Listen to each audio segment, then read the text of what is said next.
Buenos días. Queremos darles a todos ustedes que están conectados ya con nosotros para empezar este nuevo programa de diálogo tributario y también para los que nos van a ver luego cuando revisen el video del fin de semana. En primer lugar, quiero agradecerles a todos ustedes por estar hoy con nosotros, también a las dos entidades que han hecho que esto sea posible, es decir, el Colegio de Contadores Públicos de La Libertad y su decano Rubén Saavedra, y por otro lado, el Grupo de Investigación en Derecho Tributario Internacional, GIDIT, de la Pontificia Universidad Católica del Perú, cuyo coordinador ejecutivo es Raúl Vázquez. Hemos llegado al número 30 de este programa sin quererlo. Van 30 semanas que estamos hablando de tributación internacional, de los problemas en el mundo a propósito de la pandemia y la pospandemia, de BEPS, de intercambio de información, una serie de conceptos que nosotros hemos querido que sean de uso común para todas las personas que puedan tener acercamiento a estos temas, porque consideramos que son de muchísima importancia para América Latina, para el Perú en concreto, pero también para la gobernanza mundial. Creo que después de 30 programas, ahora podremos decir que hemos abarcado casi la totalidad de los temas de tributación internacional. Y bueno, en los siguientes iremos haciendo algunas precisiones. El día de hoy vamos a hablar sobre el debate, vamos a hacer una conversación en torno a la situación actual del uso de los convenios para evitar la doble imposición por entidades híbridas o por situaciones de híbridos. Ya vamos a conversar un poco de qué se trata. Pero antes de empezar la reunión, quería darle unos minutos la palabra a Raúl Vázquez para que en nombre de los organizadores nos hicieran algunos comentarios en relación a la ahora feliz situación del Perú, que no fue así la semana pasada. Ellos quieren completar un poco el mensaje que habían hecho la semana pasada. Raúl, por favor. Muchas gracias, Luis. Bueno, ante todo, muy buenos días a todos los que nos escuchan. Agradecerle a Luis por este pequeño momento para poder expresarnos como organizadores. Creemos mucho en la institucionalidad y creemos que es importante tomarnos unos minutos solamente para comentar brevemente y completar el mensaje de la semana pasada. Primero, eh, lamentamos mucho el resultado de la represión desmedida que se dieron por las fuerzas del orden en contra de las protestas que hubieron las semanas pasadas, ¿no? Que, bueno, encabezada por miles de jóvenes universitarios y por la población en general a nivel nacional, pues decantó en un sinnúmero de heridos y el sensible fallecimiento de Inti Sotelo Camargo y Brian Pintado, ¿no? Quienes salieron a marchar y ejercer sus derechos civiles y manifestar pacíficamente su rechazo a una situación que, como muchos, consideramos que tenía sumergido al país en una de las peores crisis, si no la peor de los últimos años, ¿no? Desde aquí, y a nombre del GIDIT y como organizador de diálogos tributarios, les enviamos nuestras condolencias a los familiares. Además, lamentamos las desapariciones de algunos de los manifestantes eh, que la verdad nos traen funestos recuerdos de épocas pasadas que esperamos se puedan revertir y que las personas puedan llegar con bien a sus familias, ¿no? Finalmente creo que es importante saludar la salida institucional y democrática que da a la crisis institucional en la que vivíamos, ¿no? Creo que es importante saludar el nombramiento de nuestro presidente de la República, Francisco Sagasti, a quien desde ya le deseamos el mayor éxito en su gestión por el bien del país y sobre todo de nuestras familias, ¿no? Bueno, es importante también tener presente que instamos a las autoridades a que realicen las investigaciones pertinentes porque los hechos que se han generado igual deben ser investigados y se deben llegar con los responsables de los mismos, ¿no? Y bueno, de tal manera que el Estado pueda dar un apoyo y soporte a las víctimas que es tanto lo que necesitan. Luis, muchas gracias por el espacio. Te robo solo un minuto para saludar al profesor Walker Villanueva y agradecerle su presencia aquí. Y bueno, sin más, te dejo a cargo de la conducción y estamos todos deseosos de escuchar este debate, este conversatorio. Gracias, Raúl. Muy bien. Bueno, yo solamente debo decir que, como ocurre en los momentos más difíciles de la historia, siempre los seres humanos buscamos mejores soluciones frente a nuestros problemas creo que la solución que hemos tenido con la establecimiento de una nueva mesa directiva en el Congreso y luego la, el establecimiento de una nueva presidencia de la Nación a cargo de Francisco Sagasti ha sido una solución muy interesante y que le da viabilidad a estos meses antes de las elecciones presidenciales y del establecimiento de un nuevo régimen gubernamental, digamos así, de 5 años con un nuevo presidente elegido por todos los peruanos. Esa ha sido una buena solución. Yo también lamento profundamente la muerte de 2 de nuestros conciudadanos, además los más jóvenes, y algunas noticias de actos de desaparición o de abuso del uso de la fuerza por parte de las autoridades. Esto estará por esclarecerse en los próximos días, pero desde aquí hacemos un llamado, como siempre, a vivir, construir la democracia y la ciudadanía en medio de nuestras actividades, las que realicemos, las actividades empresariales, las actividades sociales, nuestra vida cotidiana, y más en un momento como este, que es el momento de la pandemia. Muy bien, dicho esto, entonces nos vamos a volver a concentrar en lo que a nosotros en este programa nos corresponde. Les había yo dicho que vamos a trabajar ahora el uso de los CDIs por entidades híbridas. Para eso tengo a un querido amigo, a Walter Villanueva, aquí, a quien he invitado para la reunión de hoy. Walter es exalumno de la misma universidad mía y además es profesor en nuestra Facultad de Derecho. Él enseña en el pregrado la carrera de Tributación Internacional. Walter además ha estudiado un máster de asesoría fiscal en España, en la Universidad de Navarra, y es especialista en Derecho Tributario Internacional por la Universidad Austral de Argentina. Él es ahora socio, colíder del área de Impuestos y Comercio Internacional del estudio Filippi Prieto Carrizosa, siempre me falla esa parte, Walter, Filippi Prieto Carrizosa Ferrero de Uría, llamado en Perú cotidianamente PPU. Sí, el acrónimo es más fácil, Luchito. Sí, él es socio de PPU en Perú.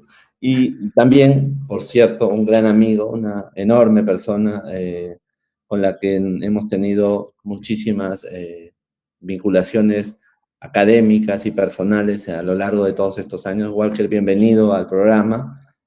Sabes que esto también es tu casa, entonces quisiera tus primeras palabras, por favor. Sí, Luchito, muchísimas gracias por tu amable presentación. También agradecer a Rubén Saavedra, el decano del Colegio de Contadores de la Libertad, a Raúl, que también hemos compartido algunas experiencias, yo como profesor y él como alumno, y siempre viendo el progreso de él como un buen profesional, ¿no? Muchísimas gracias a ti, Lucho, por la gentil invitación. Y también quiero dar unas breves palabras sobre la coyuntura que estamos viviendo, agradecer a las nuevas generaciones. Estaba mirando que las generaciones de jóvenes, de los 31 millones de peruanos que somos, hay 16 millones de jóvenes, ¿no? Y creo que los jóvenes marcan una gran diferencia con nuestra generación, Lucho. La generación de hoy es una generación que tiene una conciencia cívica demostrada y acreditada, diferente a la nuestra, que era una generación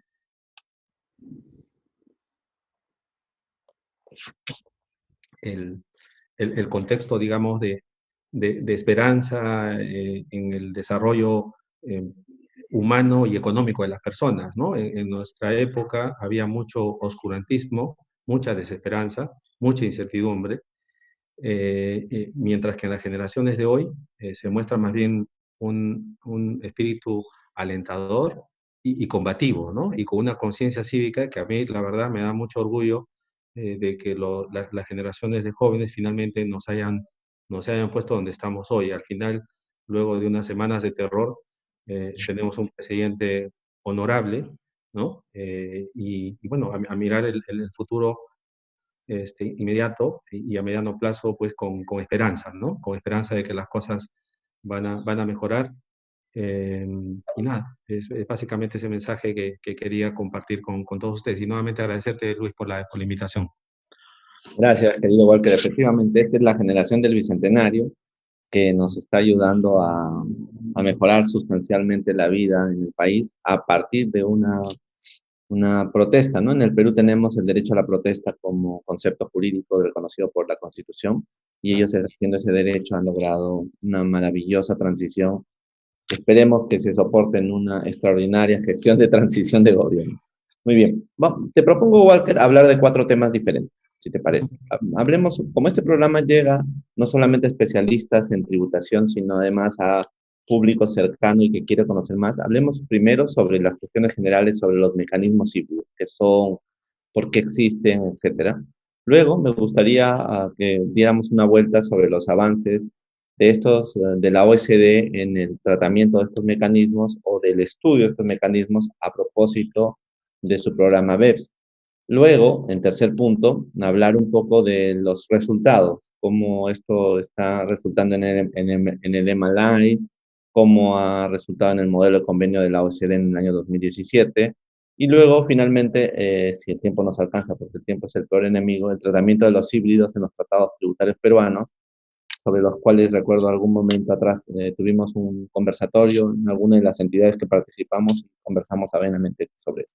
Si te parece, toquemos entonces estos 4 casos o 4 temas, Walker. ¿De acuerdo? ¿Walker? Parece que Walker ha salido. Bueno, No, no, entonces estoy acá, Lucho. ya, Estoy acá, ya perdón. te dije, ha salido Sí, sí. Walker. Pero, ya, No, no, entonces no. empecemos, Walkercito, si te parece. Sí, sí, Primera sí. cuestión que te quería preguntar es, ¿qué cosas son los mecanismos híbridos o los acuerdos híbridos? ¿De qué estamos hablando? Sí, a ver, digamos, los mecanismos híbridos básicamente aluden a 3 situaciones, ¿no es cierto?, de las cuales la OCDE ha prestado, digamos, más atención a las entidades híbridas, que es de lo que vamos a hablar hoy día, Lucho, pero también están los instrumentos híbridos y también las transferencias de propiedad híbridas, ¿no? Es decir, en la OCDE, en el plan BEPS, acción 2, se desarrollan estos 3 conceptos. Entidad híbrida. ¿Qué es una entidad híbrida?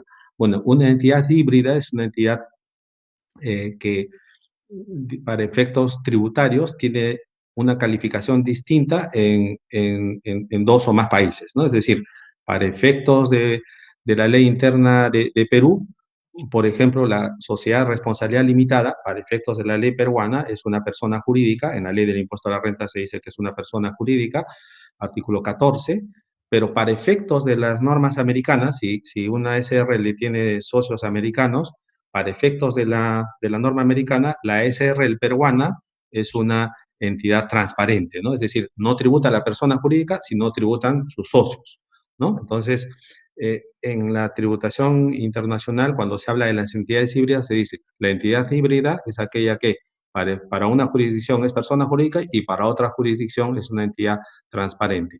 En un caso, cuando es persona jurídica, tributa el ente y en el otro caso tributa los socios, ¿no? Y eso puede generar problemas de doble imposición o de doble no imposición, ¿no? Que son, digamos, la problemática. Y efectivamente en este ejemplo que estoy poniendo sucede en la práctica, ¿no? Las empresas americanas cuando invierten en Perú, invierten precisamente a través de una SRL, porque para efectos de la ley americana, la SRL es una partnership, es decir, es una entidad transparente, y por lo tanto el impuesto a la renta que paga la SRL en Perú se toma como crédito en Estados Unidos sin necesidad de tener convenio para evitar la doble tributación. O sea, el 29.5 que se tributa, bueno, esa es una entidad híbrida. Los instrumentos híbridos, los instrumentos financieros híbridos, por el contrario, comparten características de deuda y capital, y por eso se les denomina instrumentos financieros híbridos y genera problemáticas porque, claro, un instrumento financiero híbrido puede ser considerado dividendo para una jurisdicción y por lo tanto estar exonerado o exento de impuestos, y puede ser considerado deuda para otra jurisdicción y generar intereses deducibles, ¿no? Intereses deducibles en una jurisdicción y dividendos exonerados o exentos en otra jurisdicción. Digamos, el ejemplo emblemático es el de los euros brasileños, ¿no? En el tema de los instrumentos financieros híbridos. Y las transferencias híbridas, que es el último mecanismo, hay determinadas transferencias digamos, de propiedad que se consideran para efectos de una jurisdicción como transferencias de propiedad plenas para fines tributarios y para otras no. En el caso peruano, por ejemplo, podemos poner el caso de los fideicomisos, ¿no? La transferencia del dominio fiduciario con retorno no es enajenación y la transferencia fiduciaria sin retorno sí es enajenación. Y puede ocurrir que la transferencia fiduciaria en otra jurisdicción simplemente no sea enajenación en ningún caso, ¿no? Entonces ahí también puede haber, digamos, distintas calificaciones jurídicas para estas situaciones. Y finalmente, el concepto general del que deberíamos abordar es que los estados, en su situación de soberanía plena, pueden determinar las caracterizaciones sobre las entidades o las operaciones bajo sus reglas internas. Y esta disfuncionalidad entre ambas reglas podría generar, por un lado, un problema de doble imposición y por otro lado, un problema de doble no imposición. ¿Cierto? Ese sería, digamos, el concepto resultante de lo que has planteado en estos tres tipos de Sí, situaciones. sí, efectivamente. Es soberanía fiscal de cada estado. O sea, si tuviéramos bueno, idealmente si tuviéramos un Parlamento Mundial que ejerciera potestad tributaria, no debería haber estas asimetrías, ¿no? Este es un caso de asimetría, de falta de armonización, producto de la soberanía fiscal que hay en el mundo, ¿no?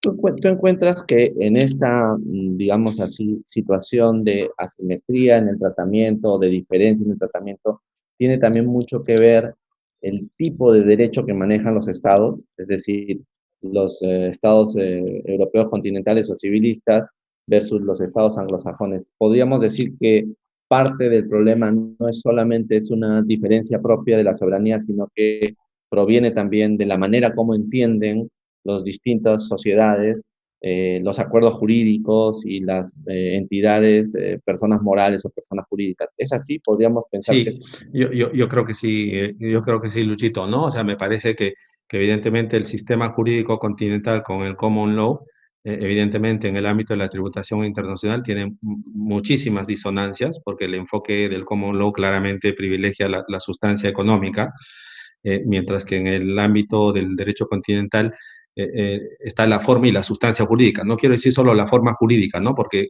claro, el derecho regula comportamientos, transacciones económicas, pero bajo formas jurídicas, ¿no? Entonces, claro, sí, por supuesto, esa disonancia la hay, ¿no? En el caso de la partnership, de la SRL, para la sociedad de responsabilidad limitada, en el caso nuestro, se dice, ok, la SRL finalmente es una persona jurídica distinta al de los socios, pero con una cualidad societaria que es que, oye, los socios no pueden transferir sus participaciones, sino ofreciéndolas a quienes son socios con un derecho de preferencia que la ley general de sociedades establece de manera imperativa, ¿no? O sea, si el socio quiere vender su participación, primero al otro socio. Derecho de preferencia, además, inderogable, ¿no?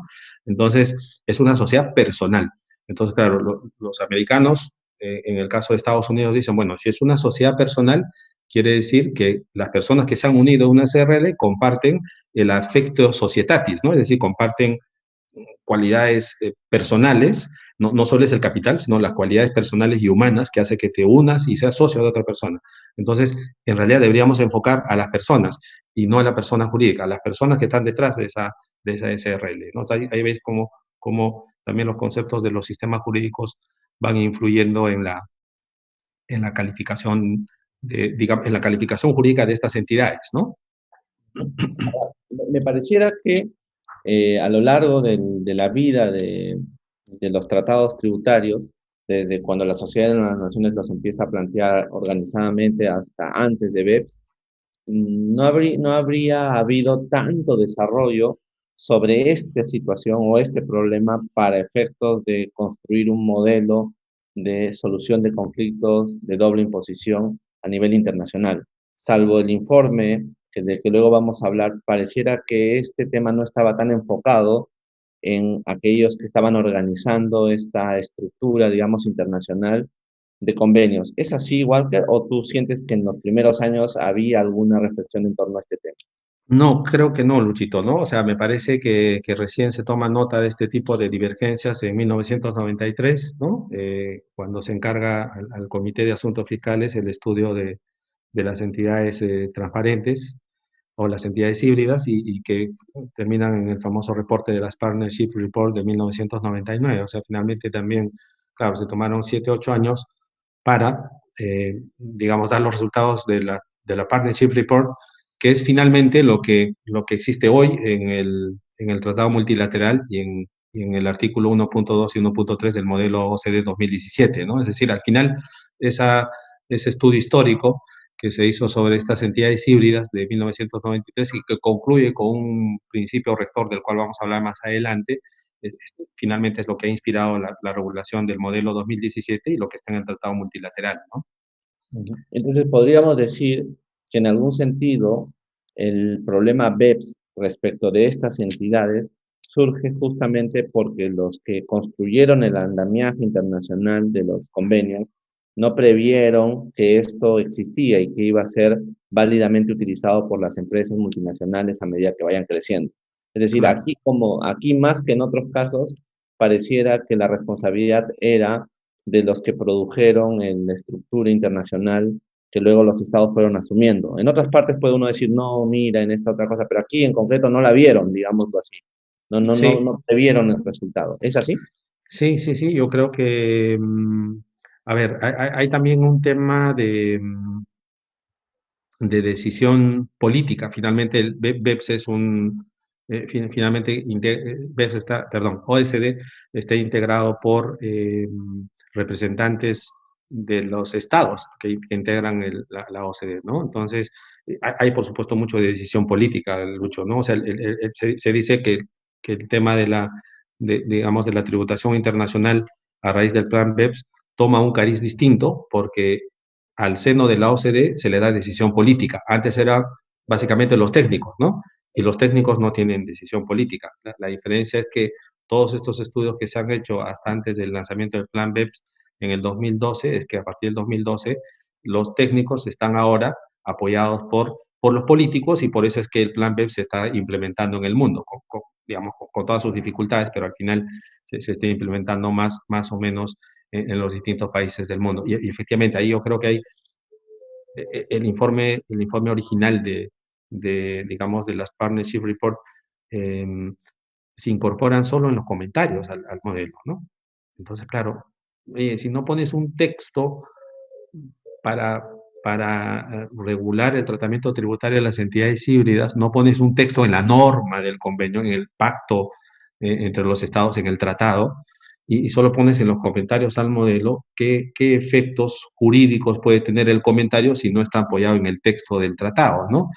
Parecido al tema de la ilusión en fin, también podemos, por supuesto, conversar el tema de la ilusión y la falta de inclusión de un texto expreso en el tratado, este, que recién se ha incluido con el multilateral, ¿no? Estamos hablando, pues, 2014, Lucho, ¿no? O sea, muchísimos años en que falta decisión política, ¿no? Mucha decisión política, se queda como que en la palestra, es decir, efectivamente acá se queda en el cuarto de atrás, me refiero, ¿no? O sea, se queda en el cuarto de atrás, no tomamos la decisión política de darle digamos, fuerza jurídica. Lo dejamos en la trastienda, digamos así, ¿no? Exactamente, Pero no lo vimos, luego lo estudiamos, pero lo dejamos en la trastienda para ver qué pasa. Bien. exactamente. Tú has hecho correcta alusión a los avances de la OECD antes de BEPS, ¿no? El documento Addressing Tax Risk Involving Bank Losses, ¿te acuerdas? En el año 2010, ese quería arreglar los riesgos fiscales de las pérdidas bancarias y ahí había alguna cita puesta sobre acuerdos híbridos, que como tú bien nos has explicado, los acuerdos híbridos no son exactamente las entidades híbridas, sino son los contratos que pueden significar un préstamo en un lado, un dividendo, en fin, rentas pasivas distintas según la zona. Y luego, en el año 2012, el documento es completado para esas cosas. Como tú bien has dicho, hay un informe sobre entidades híbridas y a partir de BEPS empieza la cuestión a plantearse de otra forma. Tú has comentado ya que la acción 2 intenta establecer, neutralizar los efectos de estos mecanismos, ¿no es cierto? En el año 2015 aparece el informe final de la acción 2. ¿Cuál es tu opinión sobre ese mamotreto larguísimo de casi 300 páginas? Ya no me acuerdo cuántas eran una cosa Sí, espeluznante, ¿no? Sí, 340 páginas y más o menos de las 340 páginas, si no mal recuerdo, 320 dirigidos a las distintas estructuras híbridas y el resto, o sea, que son 30 páginas al tema de los convenios, ¿no? Exactamente. Este, O sea, sí, analizaban las situaciones en los estados y luego 20 páginas para ver cómo pasaba esto en el convenio. O sea, sí. ¿cuál es tu perspectiva sobre, te gustó el documento, no te gustó? Alguna vez me contaste que no te había gustado mucho cuando comenzaste. Mira, en realidad, a ver, ¿cuál es el problema del tema de las entidades híbridas, ¿no? El problema es que las entidades híbridas, lo primero es que, digamos, para que la gente entienda cuál es la problemática, digamos, en el mundo hay que reconocer, hay que partir por reconocer que la calificación jurídica de las entidades es un problema de soberanía fiscal, que como estamos conversando contigo, además está influido por el tema de, digamos, del sistema jurídico al que pertenece el país, ¿no?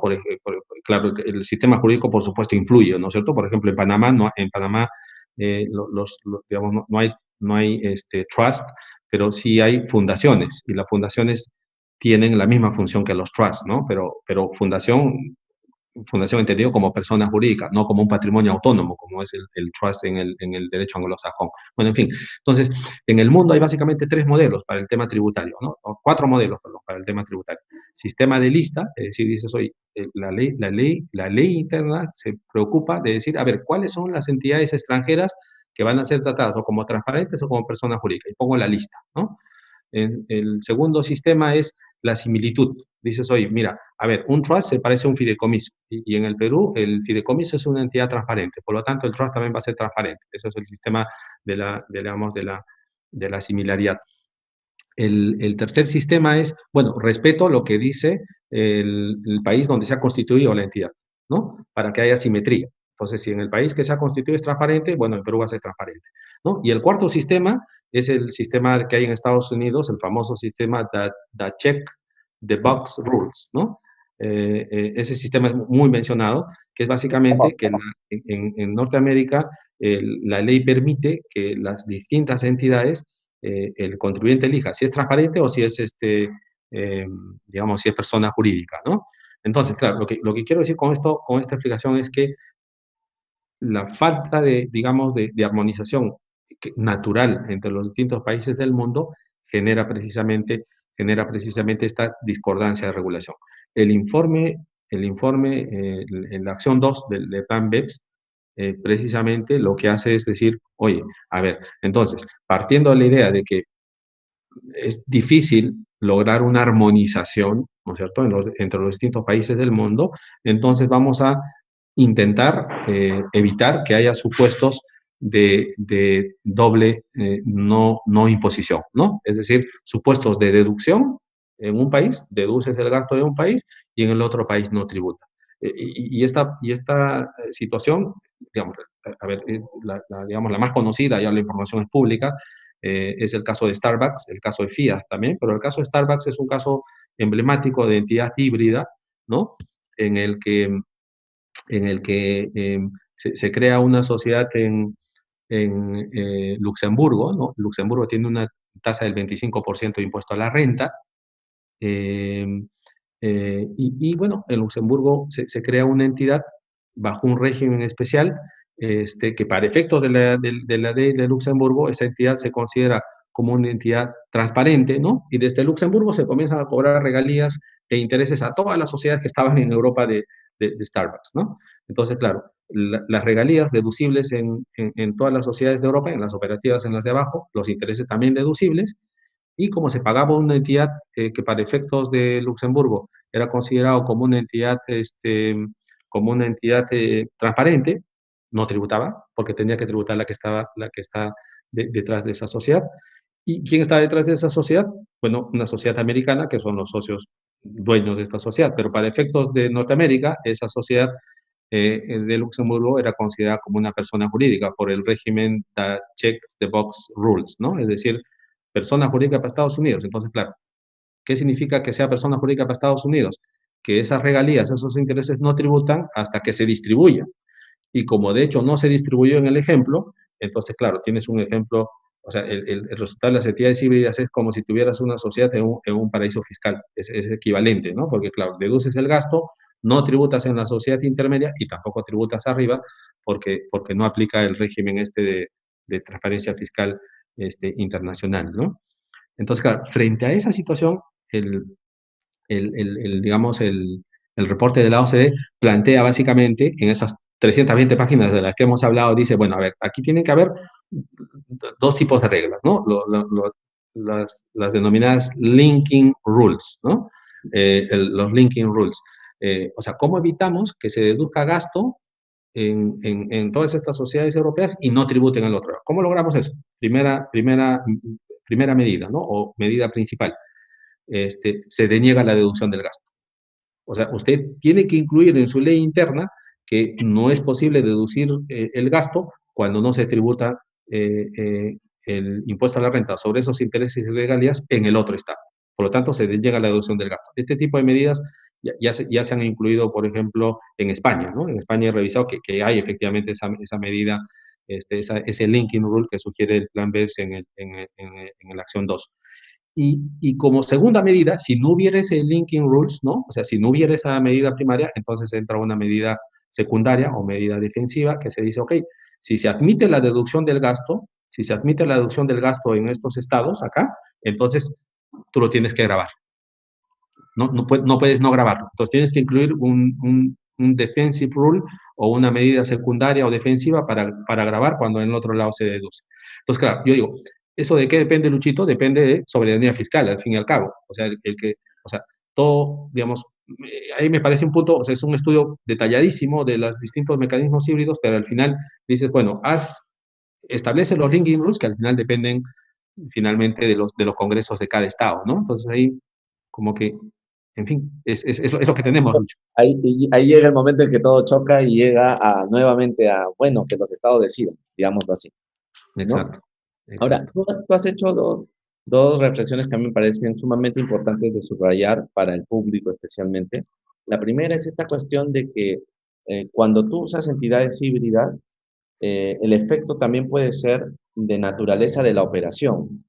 Como las entidades son en un lugar transparentes y en el otro no, la naturaleza de la ganancia puede significar en un país un tipo de ganancia y en el otro no. Un dividendo para un lado, una ganancia como renta empresarial, digamos, o renta de empresas, ¿no? Ese elemento de la combinación de que una entidad híbrida trae como consecuencia una, digamos, recomposición o reestructuración de la naturaleza jurídica de la ganancia, es muy importante de tomar nota, porque muchas veces he visto yo en reflexiones que la gente se concentra en la entidad, pero en realidad la entidad también tiene que ver con la naturaleza de renta que tiene respecto a esas entidades, ¿no? Como que van de la mano.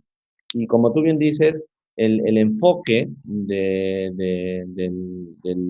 documento del Plan 2 está concentrado fundamentalmente en las operaciones y en los resultados de esas operaciones en los distintos países, ¿no? Y estas dos reglas. Ahora, en cuanto a la segunda parte, las 15 páginas a las que te has referido, ¿no es cierto? Eh, Decía que se tenían que hacer cambios.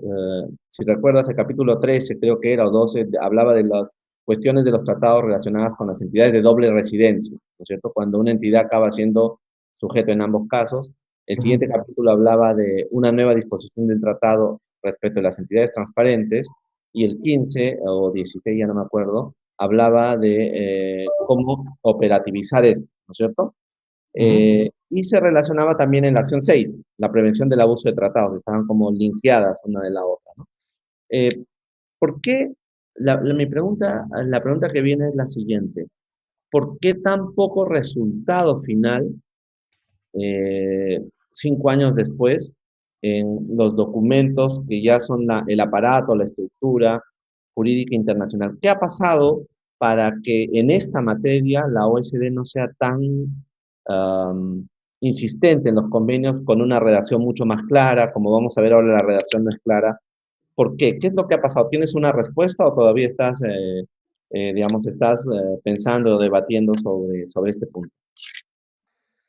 Mira, Lucho, este tema este tema lo investigué hace tiempo. Fui en el año 2012, yo fui como representante de Perú a la IFA de Uruguay para hablar de los trusts. Y a raíz de esa intervención investigué con cierto grado de profundidad el tema de los conflictos de atribución, así como le llama la OCDE, los conflictos de atribución. ¿Qué quiere decir conflictos de atribución? Quiere decir que como los países difieren en el tratamiento de las entidades, para algunos es persona jurídica, para otros es transparente, la renta se atribuye a la persona jurídica o se atribuye a los socios que la integran, ¿no? Entonces hay conflictos de atribución en la condición de contribuyente. Y bien decía el profesor Robert Danon, ¿no? Que es un reconocido especialista en la materia, decía, bueno, en los conflictos de atribución hay un problema de doble imposición económica, ¿no? Porque la renta se atribuye a una entidad que es persona jurídica y en el otro estado se atribuye a los socios que integran esa entidad. Entonces, para resolver ese problema de doble imposición económica y convertirlo en un problema de doble imposición jurídica, tiene que haber simetría, ¿no? Simetría. Entonces, claro, ¿cuál es el principio que ha encontrado la OCDE en este estudio de la Partnership Report de 1999? Digamos, la conclusión a la que ha llegado es, bueno, a ver, para que haya simetría en el ámbito de los convenios, eh, se establece un principio en virtud del cual la calificación del país de residencia obliga al país de la fuente, ¿no? Es decir, si se está pagando, por ejemplo, intereses de un bono a un fondo de inversión que está en Chile o un fondo de inversión que está en Canadá, entonces, claro, hay que ver el tratamiento que le da la ley canadiense o la ley chilena respecto a ese fondo de inversión. Si la ley canadiense o la ley chilena dicen que el fondo de inversión es persona jurídica, entonces Perú tiene que respetar ese tratamiento para efectos del convenio. ¿Cuál es el problema? El problema es que ese principio es completamente, digamos, descriticado. Michael Lang, otro especialista, la critica duramente y dice, oye, ¿por qué residencia tiene que mandar sobre fuente? ¿Por qué no fuente manda sobre residencia? Además, cuando en los conflictos de calificación, que es otro tipo de conflictos, que se da cuando respecto de una transacción o respecto de un tipo de renta. Para una jurisdicción es ganancia de capital y para otra jurisdicción es interés.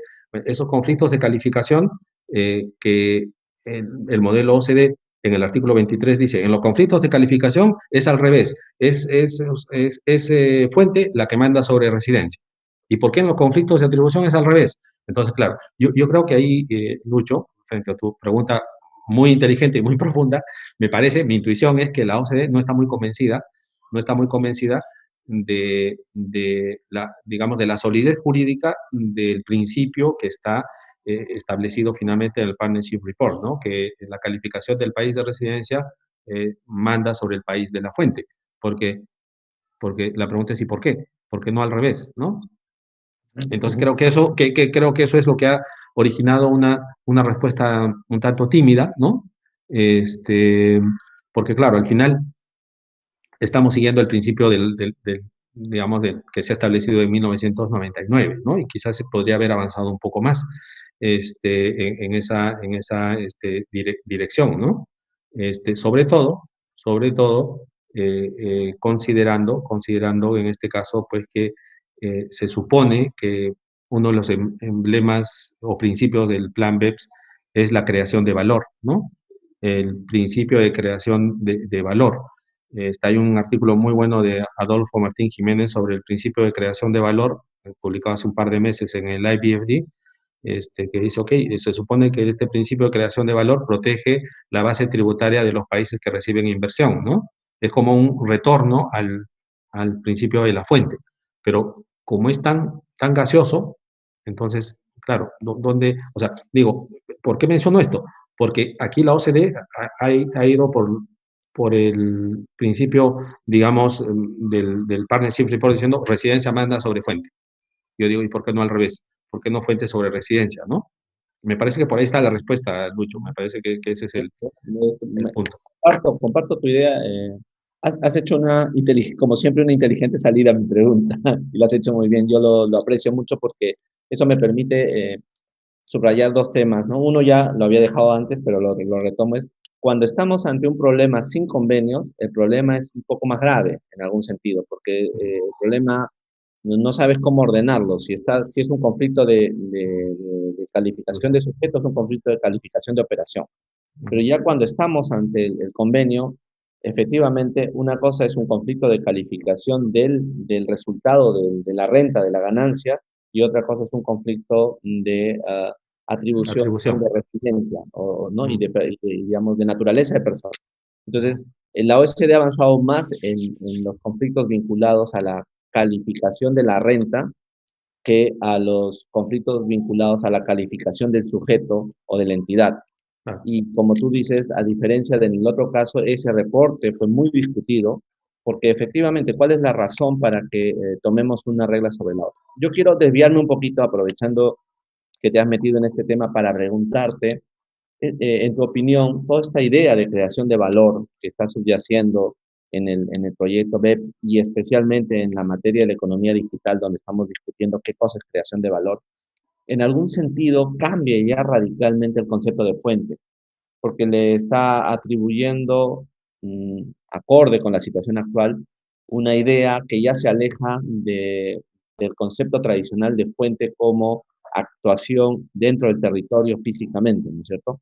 Ahora, tú encuentras detrás de este concepto de generación de valor, de uso de mercado, podríamos decirlo más en términos nuestros, uh, digamos, racionalización conceptual para poder ir por allí, o tú plantearías otro enfoque en relación al concepto de fuente?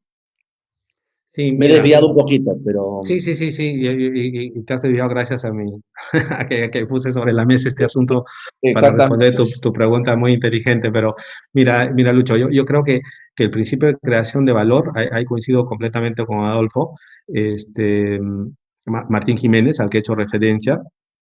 Qué El buena artículo respuesta. además es delicioso, lo recomiendo para todo el mundo, ¿no? Revísenlo, es un artículo muy bueno, como todo lo que escribe Adolfo, ¿no? Este, yo coincido plenamente con él porque dice, bueno, a ver, este principio de creación de valor es un principio tan gaseoso que al final puede justificar, ¿no es cierto? Justificar que el principio de creación de valor se da bajo distintos criterios, bajo un criterio amplísimo que podría llevarnos en este caso al uso de mercado, como tú dices, o al principio de la oferta y la demanda. O sea, ¿basta oferta y demanda en el país de la fuente? Sí, claro, ok. O nos puede llevar a una interpretación, a un criterio mucho más acotado, mucho más restrictivo, como la presencia digital significativa, ¿no? Dices, oye, no, o sea, no es solo oferta y demanda, no es solo uso de mercado, sino presencia digital significativa, o sea, que tienes que tener un número de usuarios y clientes importantes, que tienes que generar más de 750 millones de dólares, que es lo que está circulando en el ámbito, digamos, de la Unión Europea. Entonces, claro, le dice, ese principio de creación de valor, o sea, ¿cómo lo aterrizas? ¿Cómo lo aterrizas? ¿No? Lo puedes aterrizar de la manera más amplia posible o de una manera restrictiva. Y al final no estás capturando digamos, el objetivo de este principio de creación de valor, porque en su expresión concreta es muy difusa. Entonces, claro, le dice, deberíamos replantear y pensar en otra cosa, ¿no? Digamos, ese es su... Yo también coincido con eso, me parece que este tema de la economía digital nos trae retos importantes, ¿no? Me comentaban que en España ya se ha creado el impuesto a los servicios digitales a raíz de que Estados Unidos ha pateado el tablero pues en la negociación con OCDE, ¿no? Entonces, Exactamente. claro, dicen, oye, ¿y ahora este impuesto es un impuesto a la renta? ¿Es un impuesto indirecto? Este, si es un impuesto a la renta, estaría vulnerando todos los convenios de doble imposición que ha celebrado España. Bueno, en fin, nos estamos desviando, ¿no? Pero en fin, quería responderte que me parece que ese principio de creación de valor debería reformularse, debería pensar en un criterio mucho más sólido, ¿no? Sí, y yo solamente para completar el comentario en el sentido siguiente, hemos vuelto como a los inicios, ¿no? Estamos volviendo a discutir las razones fundamentales. Cuando uno empieza la clase en tributación internacional le dice renta, fuente y Bueno, domicilio, ¿no? Y residencia. Y entonces uno dice, Así trabajábamos y discutíamos en la Sociedad de Naciones. Bueno, hemos vuelto a los orígenes, ¿no? Es como una etapa cíclica. Yo me río Sí, mucho, sí, sí, pero no sé cómo lo toman tus alumnos cuando tú se los planteas, pero yo me río mucho con los alumnos en esa materia. sí, sí, sí, es verdad, es una vuelta a los principios, es casi como una discusión de esos cuatro famosos economistas de la Liga de Naciones de 1928, ¿no? 19. O sea, reivindicando el principio de la fuente y que, bueno, estamos hablando de 100 años después, ¿no? Estamos como volviendo a 1928, ¿no? Reivindicando el principio de la fuente e intentando poner criterios que permitan una tributación justa, que es lo que finalmente se busca digamos, con esta eh, repensamiento, ¿no? De los criterios de conexión que hay en el mundo. Perfecto. Entonces, hemos visto que la OSD, más que la ONU, desarrolló a propósito o previamente al Plan BEPS algunos informes y luego se metió de lleno en los dos temas, en las entidades y en las operaciones civiles. Sobre las operaciones ha ido más, ha avanzado más, la acción 2 muestra un mayor análisis respecto de las entidades, digamos, el análisis fue menor. O en todo caso, y hemos tratado de buscar aquí la razón, la racionalidad pareciera ser la tesis de Walter, que la acompaño, de que no nos pusimos de acuerdo sobre a dónde atribuir, si en el país de la fuente o en el de la residencia. Entonces, ahí es donde estamos en la conversación. ¿Qué se produjo a raíz del Plan B? Se produjeron dos cosas, ¿no? El MLI, por un lado, y por otro lado, la modificación en los comentarios al modelo de convenio del año 2017. Entonces, me gustaría entrar un poco al MLI primero para hacerte una pregunta en torno al preámbulo, ¿no? El preámbulo parte, si lo has visto con detenimiento, yo no lo había visto con detenimiento, te confieso, hasta cuando empezamos los diálogos y ahí lo empecé a ver con más cuidado y hay cosas muy deliciosas para un investigador, ¿no? El preámbulo parte reconociendo que se ha generado una cuantiosa pérdida de recaudación, lo dice, sobre el impuesto de sociedades, en base a la planificación fiscal agresiva, ¿no? Que traslada los beneficios artificiosamente y digamos, los reestructura. Y señala que es un problema acuciante no solo para países industrializados, sino para las economías emergentes y los países en desarrollo. Entonces, el preámbulo introduce todo el paquete BEPS como concepto y todos los acuerdos e instrumentos interpretativos. Entonces, mi primera pregunta ahí es si considerando que el preámbulo que ha atendido a la lucha contra los mecanismos híbridos y la doble no imposición, porque lo dice expresamente, debe fungir como una cláusula de sujeción o, o, o cómo lo interpretas, porque si es una cláusula de sujeción, porque expresamente se habla de mecanismos híbridos, entonces quiere decir que en los casos de los híbridos, en ningún caso podría haber una doble imposición y se debería grabar en residencia o en fuente, ¿no? Entonces, ese me parece que es la primera cuestión que quería contarte. Expresamente habla de mecanismos híbridos, entonces uno dice, ok, cuando hay mecanismo híbrido, si es una cláusula de sujeción, entonces, y además tomando nota de todo el plan BEPS, entonces cada vez que hay un mecanismo híbrido, alguien tiene que cobrar, porque si nadie cobra, entonces estamos fuera del marco de los convenios. ¿Así deberíamos de tratarlo o no? ¿Qué opinas tú? Como siempre, Lucho, poniendo la carne al asador, ¿no? O sea, las preguntas, pero más sustantivas sobre el problema. Es verdad, el preámbulo, mira, porque claro, tú me has puesto como uno de los puntos para conversar de este tema de los instrumentos híbridos, los convenios que tiene Perú, ¿no? Eh, Miren, y efectivamente, el tratado multilateral eh, cambia completamente, mejor dicho, no cambia, sino agrega objetivos a los convenios para evitar la doble tributación. Los nuestros dicen, todos nuestros convenios, los 7 convenios que tenemos, dicen, bueno, este convenio tiene como propósito evitar la doble imposición y prevenir, dicen los nuestros, la evasión fiscal. Ni siquiera dicen la ilusión, ¿no? O sea, es curioso, pero los nuestros no dicen, ni siquiera tienen como propósito prevenir la ilusión fiscal, no lo dicen, dice la evasión. Eh, Mientras que en el multilateral, claramente, como tú bien has dicho, es además de esas dos cosas, además de la doble imposición, además de la evasión, ahora claramente es la ilusión, la doble no imposición, ¿no es cierto? Y la transparencia, es decir, el intercambio de información. En el convenio con Japón, el que acabamos de suscribir, ¿no? Dice claramente en el preámbulo, completamente distinto a los 7 convenios que tenemos, Dice, voy a leer el preámbulo del convenio con Japón. Dice, con la intención de celebrar un convenio para evitar la doble tributación en relación con los impuestos sobre la renta, mire, sin crear oportunidades de no imposición o imposición reducida mediante la evasión o la ilusión fiscal. Y dice, incluso mediante acuerdos por el uso abusivo de tratados. Y pone entre paréntesis, treaty shopping, ¿no? Destinados a que residentes de terceros estados obtengan indebidamente los beneficios de este convenio. O sea, claramente ahí hay un objeto y propósito del convenio, ¿no es cierto? Que es no permitir el treaty shopping, no permitir situaciones de doble no imposición. Y claro, obviamente, ahí la respuesta de Lucho es, digamos, mi opinión, finalmente es la opinión de un profesor, pero al final las jurisdicciones deciden, o sea, la jurisprudencia finalmente decide el asunto, ¿no? Porque puede haber para los dos lados, Lucho, es decir, el objeto, el objeto y el propósito del convenio no es norma, es un objetivo. Si no hay norma, no podría decir que hay una cláusula de sujeción implícita, ¿no?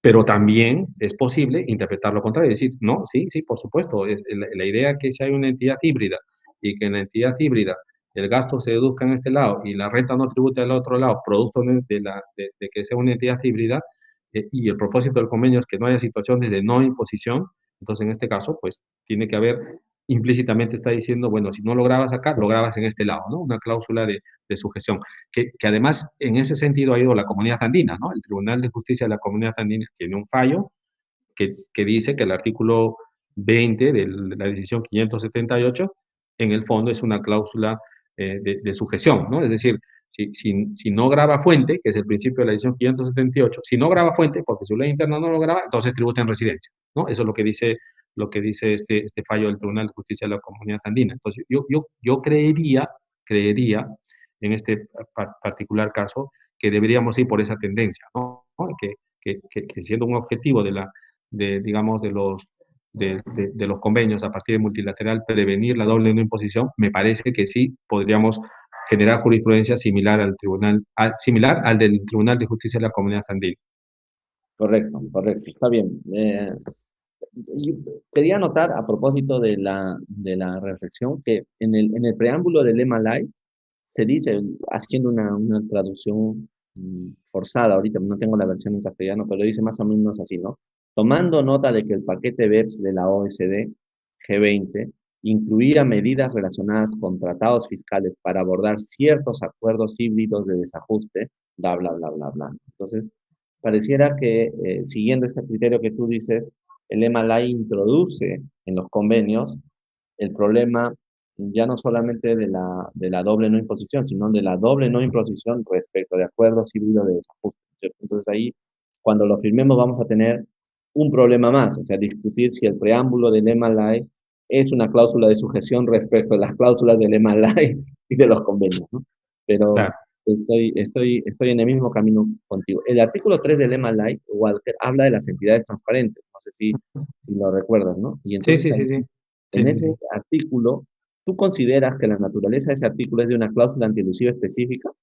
O sea, ¿cómo lo has visto tú? ¿Y cuál es su relación y aplicación con el PPT, o sea, la cláusula de propósitos económicos o propósitos válidos que tiene el mismo LMLI? Porque si tú la lees, ese artículo 3 va como desarrollando una serie de reglas que parecen pensadas como cláusula antielusiva en mi perspectiva. No sé cómo la has visto tú. Mira, efectivamente, a ver, lo primero para que todos estemos en la misma página, porque como este tema es un tema, digamos, rebuscado y que no hay mucha experiencia aquí en Perú, recordar simplemente que el principio que establece el Partnership Report de 1999 es que la calificación que hace residencia vincula a fuente, ¿no? Por lo tanto, si un trust es considerado una entidad transparente en residencia, entonces para efectos de fuente tiene que seguir también la calificación de entidad transparente para que haya simetría y sea posible aplicar el convenio, para que la doble imposición económica se convierta en jurídica, ¿no? Y sobre eso hay todo un desarrollo, en fin, interpretativo que me parece que ahora no es conveniente desarrollarlo, pero eh, quería decir lo siguiente, ¿no? Que este principio del Partnership Report se incorpora en el artículo del modelo OCDE 2017, se incorpora en el artículo 1.2, ¿no? Y que para el caso de Perú, por si acaso, para para quienes nos están escuchando, está en el convenio con Japón. O sea que ya, digamos, ya no es, oye, ese 1.2, no, ya está en el convenio con Japón. En el 1.2 está, entonces hay que estudiarlo. Y básicamente el 1.2 del modelo 2017 OCDE, lo que dice es, efectivamente, la calificación del país de residencia obliga al país de la fuente, siempre y cuando, por supuesto, las rentas sean atribuidas a un residente del otro estado contratante, ¿no? O sea, en otras palabras, para poner un ejemplo, digamos, sencillo, ¿no? Imaginen ustedes el caso de un fondo de inversión en Perú. Los fondos de inversión, como ustedes saben, son transparentes, y detrás del fondo de inversión hay residentes peruanos y residentes extranjeros, ¿no? Y digamos que para este caso específico se está pagando intereses desde Chile, ¿no? O desde cualquier país con el cual tenemos convenio. Entonces, para efectos de la ley peruana, este fondo de inversión es transparente respecto de los partícipes que son residentes en Perú. Ahí funciona el 1.2. Pero respecto de los terceros, el 1.2 no funciona, ¿no? Porque eso es lo que dice precisamente digamos, el artículo 1.2. O sea, rectifica el principio del Partnership Report, ¿no? Y con una característica, por supuesto, adicional, que no solo se aplica a las entidades que son partnership, sino a cualquier entidad híbrida, o dice acuerdo híbrido, ¿no? Arrangement, ¿no? Porque agrega, no solo es hybrid entity, sino dice hybrid entity o arrangement. Entonces, y esto por supuesto es una diferencia sustantiva, porque claro, dice, oye, de repente la calificación no está solo o sea, no solo por la entidad, sino porque es un acuerdo, ¿no? Y en los acuerdos, a ver, ¿qué acuerdos podrían estar? Podría estar un joint venture, podría estar un pool, podría estar un consorcio, etcétera, ¿no? Entonces, o sea, el 1.2, digamos, para los curiosos, revisen el convenio con Japón, pero el 1.2 dice, a los efectos del presente convenio, las rentas obtenidas por o a través de una entidad o de un acuerdo, a eso, el arrangement, ¿no? El que está traducido al español ya, o de un acuerdo que sea tratado total o parcialmente transparente. Entonces, claro, el principio digamos, del modelo OCDE 2017, ahora incorporado en nuestro convenio con Japón, incorpora como principio rector digamos, el Partnership Report, pero ampliando a otro tipo de entidades, ¿no? Es bien amplio, ¿no? Porque dice cualquier entidad o acuerdo. O sea, ahí entra, Lucho, pues todo lo que pudiera entrar, ¿no es cierto? Entonces, ya que vamos entonces primero por el modelo de convenio. Tú dices bien que en el artículo 1 hay este cambio notable, ¿no? Hace una introducción del numeral 2, creo que te está refiriendo al numeral 2, ¿no es cierto? Sí, 1.2 del convenio. A los efectos de este convenio, la renta obtenida por una entidad u otro instrumento o un acuerdo, considerados total o parcialmente transparentes a efectos fiscales, de acuerdo con la legislación interna de cualquiera de los estados, o que se obtenga a través de ellos, se considera renta de un residente de un estado contratante, ¿no es cierto? Entonces, estoy de acuerdo. En el artículo 3 también se introducen unas cosas más raras, no sé si lo has visto. En Sí, el 3, ese se llama el saving clause. exactamente. Cuéntanos un poquito cuál es el cambio en el artículo 3 en relación al modelo convenio del 2010 y el del 2017. Sí, a ver, el saving clause es básicamente, ¿por qué le llaman saving clause? Le llaman, a ver, este 1.3 está en el convenio con Japón también. O sea, ya digamos, deja de ser teórico para nosotros, ¿no? Sí, Perú, bueno. Japón, o sea, el saving clause hay que prestarle atención también. Básicamente el principio es, a ver, ¿qué se pone de manera expresa? De hecho, es bien importante este principio que está en este 1.3, ¿no?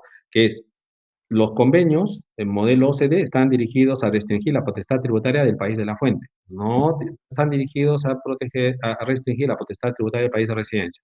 Entonces, se escribe eso de manera expresa. O sea, interpreta digamos, las reglas de distribución de poder tributario en ese sentido. Se restringe la potestad tributaria del país de fuente, no del país de residencia. Saving clause, ¿no? salvo que existe una disposición expresa que diga que residencia, en ese caso, tiene su potestad tributaria restringida, ¿no? Y eso es lo que dice este 1.3. Entonces, claro, ¿esto qué tiene que ver con las entidades híbridas? Con las entidades híbridas tiene que ver porque hay ciertos supuestos, ¿no? Y lo pone de manera, por supuesto, esto se explica detalladamente en la acción 2. Hay ciertos supuestos, concretamente los ejemplos 16 y 17 del Partnership Report, ¿no? En donde la OCDE se aparta del principio que residencia manda sobre fuente. Entonces, claro, entonces dicen de manera expresa, es que hay situaciones en las cuales este principio no debe aplicar. Y para que ese principio no aplique, entonces existe el tercer párrafo, ¿no? ¿Esto qué significa? Que hay situaciones de entidades híbridas donde residencia aplica de manera exclusiva su legislación tributaria. Eso es lo que quiere decir el 1.3, ¿no? Es decir, las reglas de distribución del tratado están dirigidas a restringir la potestad tributaria del país de la fuente. Por lo tanto, salvo que exista una norma expresa que restrinja la potestad tributaria del país de residencia, residencia siempre tiene potestad tributaria, ¿no? Entonces, digamos, este 1.3 se explica por los ejemplos 16 y 17 del Partnership Report. Ese es básicamente el objetivo del 1.3. Sí. El G del 3 habla, ¿no? El término nacional en relación con un Estado contratante significa dos, toda persona jurídica, sociedad de personas o asociación cuya condición como tal se ajusta a la legislación vigente de ese Estado contratante, ¿no? Como que está poniendo también el concepto de nacional directamente atribuido al Estado de residencia. Y entonces allí me parece que ese es un interesante avance, por lo menos de descripción, para ir introduciendo luego lo que va a venir en el 5, que ya era algo que el convenio anteriormente había establecido, pero que ahora ya no lo, ahora lo dice claramente, ¿no? Porque fíjate que en el artículo 5, ya cuando estamos hablando, perdón, primero el 4, pero voy al 5, ya que hemos hablado del 5. El 5 sigue usando la palabra empresa, ¿no es cierto? Y entonces ahora empresa es mucho más medible y hace más sentido, me parece ahora, no sé si tú el comentario en el siguiente sentido. Dice, en el caso de sociedades de personas, las partnerships fiscalmente transparentes, el criterio de los 12 meses que es aplicado a nivel de sociedad de personas, en lo que se refiere a sus propias actividades. Si el periodo de tiempo invertido en la obra por los socios o los empleados de dicha sociedad supera los 12 meses, se considera que la empresa, la sociedad de personas, la partnership, tiene un establecimiento permanente. Se considera pues que cada socio tiene el establecimiento permanente a efecto de la tributación de su porcentaje del beneficio generado por la sociedad de personas, independientemente de su estancia en la obra. O sea, computas para todos en los establecimientos permanentes de servicios, pero luego atribuyes a cada cual la parte correspondiente, ¿no? Esa aclaración que en el 2017 tiene mucho ya más claridad, me parece. Estaba yo leyendo la redacción del 2010, parece que ayuda mucho a esta idea que tú estás fijando, ¿no? En el estado de residencia, pero luego, ojo, en el estado de la fuente veamos el concepto de establecimiento permanente para que no se nos escape por ahí esta regla. ¿Cómo lo ves tú, Walter? Sí, sí, Luchito, o sea, el tema que has puesto sobre la mesa, por supuesto, a ver, en el ámbito, digamos, de las entidades, yo siempre esto, cuando enseño el curso este de tributación internacional, a los chicos les digo, a ver, ¿quién tiene derecho, quién tiene derecho a aplicar el convenio? ¿No? El tax entitlement, ¿no? El tax entitlement. ¿Quién tiene derecho a aplicar el convenio? Y para eso hay que leer solamente el artículo 1, ¿no? El artículo 1 dice, las personas residentes de uno o de ambos estados contratantes. Persona está definido usualmente en el artículo 3, ¿no? Persona se define, aquí voy a leer uno para no estar hablando de memoria, pero dice, persona, ¿quién incluye? Personas naturales, por supuesto, sociedades y cualquier otra agrupación de personas. Ahí entra bien indeterminado, ¿no? Y el término sociedad dice, es persona jurídica o cualquier entidad tratada como persona jurídica para efectos tributarios. Ya. Entonces, todas las entidades híbridas pueden entrar como agrupación de personas dentro del concepto del artículo 3. Pero el problema es el concepto de residencia, que está en el artículo 4, porque no basta ser persona, hay que ser residente. Y para ser residente, ¿quién es residente? El que tiene vínculo personal con el Estado donde se constituye esa entidad. Es decir, el que está sujeto a imposición en virtud de un vínculo personal en ese Estado, ¿no? Entonces, claro, la entidad transparente, si no está sujeta a imposición en ese Estado, entonces, digamos, fondo de inversión en Perú, el fondo de inversión no está sujeto digamos, a imposición en Perú, por lo tanto no sería residente. Entonces, claro, ¿por qué me he ido a todo esto, Lucho? Porque, digamos, me parece que es bien importante, para ir cerrando conceptos básicos, en las entidades híbridas hay que hacer este análisis de persona residente, ¿no? Ahora, respecto al punto que tú planteas, digamos, del establecimiento permanente, por supuesto, esta mención que se hace en el modelo de 2017, ¿no es cierto?, respecto al cómputo de los 12 meses, que además puede ser trasladable al cómputo de los 183 días para el establecimiento permanente por servicios, ¿no? Claro, Claro, lógico. Entonces, claro, ahí dicen, oye, fíjate en los que integran la entidad transparente, para computar el plazo, pero le atribuye solamente la porción de renta que corresponde a cada uno de los partícipes. Sí, sí, completamente de acuerdo, ¿no? Ese es un caso de entidad, por supuesto, transparente, en que la OCDE clarifica y dice, oye, no te fijes en el plazo de la entidad, sino en el plazo de las personas que la integran, ¿no? O sea, completamente me parece de acuerdo con lo que se ha aclarado en ese punto.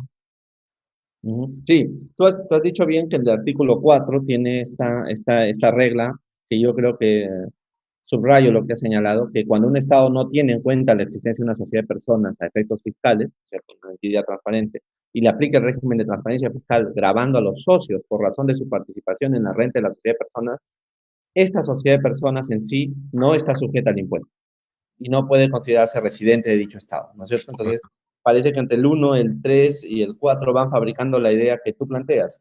El Estado de la residencia acaba determinando si su entidad es un sujeto del impuesto o no lo es.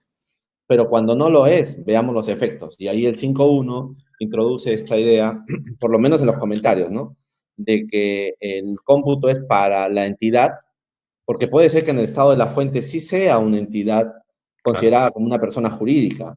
Claro. Y como están mandando la otra regla, entonces, ok, no computemos para el plazo, pero luego asignemos a cada cual la situación que le corresponda, ¿no es cierto? Y una pregunta, en el artículo 10, que se refiere a los dividendos que estabas hablando, ¿qué te parece la regla del apartado 2? No sé si la tienes aquí a la mano, me gustaría leerla, pero déjame ver Bien. si... Acá está. ¿Te refieres de los convenios, Lucho? ¿De los Sí, sí, convenios? sí, en el modelo del 2017. En el artículo 10, ¿no?, en el numeral 2, cuando habla de los dividendos pagados por una sociedad residente de un Estado contratante se someten a imposición y la regla baja según el beneficiario efectivo al 5% en el modelo, ¿no? Si el beneficiario efectivo dice es una sociedad que posee directamente al menos el 25% del capital de la sociedad que paga los dividendos durante un periodo de 365 días que comprende el día de pago de los dividendos. Entonces, eso es básicamente lo que plantea esa regla, ¿no? Entonces, yo quería preguntarte si una sociedad de personas, una partnership, es tratada como persona jurídica de acuerdo a la legislación interna, los dos estados contratantes pueden convenir la modificación de esta letra A del apartado 2, en el sentido de que tal sociedad de personas pueda igualmente beneficiarse de la tasa reducida prevista para una sociedad matriz. Entonces, los comentarios han agregado en el apartado 2 esta posibilidad de regla y quería preguntarte qué te parece. Sí, mira, a ver, ese es un punto que efectivamente se pone de manera expresa por lo menos en los comentarios al modelo del 2017 está de manera expresa, ¿no es cierto? Eso es que como el principio es que residencia manda sobre fuente, se entiende en residencia, cuando residencia dice, bueno, esta entidad es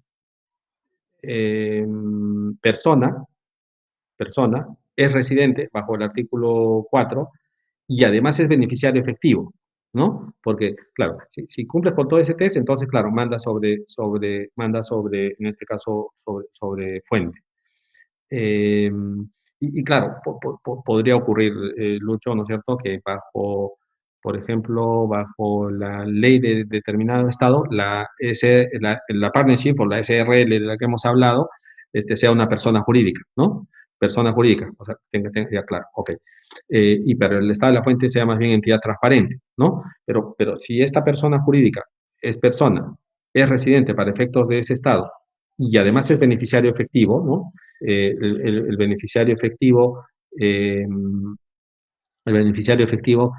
tiene también toda una formulación histórica en el tiempo, ¿no? Desde una definición negativa. Originalmente se decía, beneficiario efectivo, ¿quién es? Aquel que no tiene el derecho de disposición, sino únicamente como, o mejor dicho, aquel que no es un agente o un mediador, ¿no? Eso es lo que dice, un mandatario, un mero mandatario.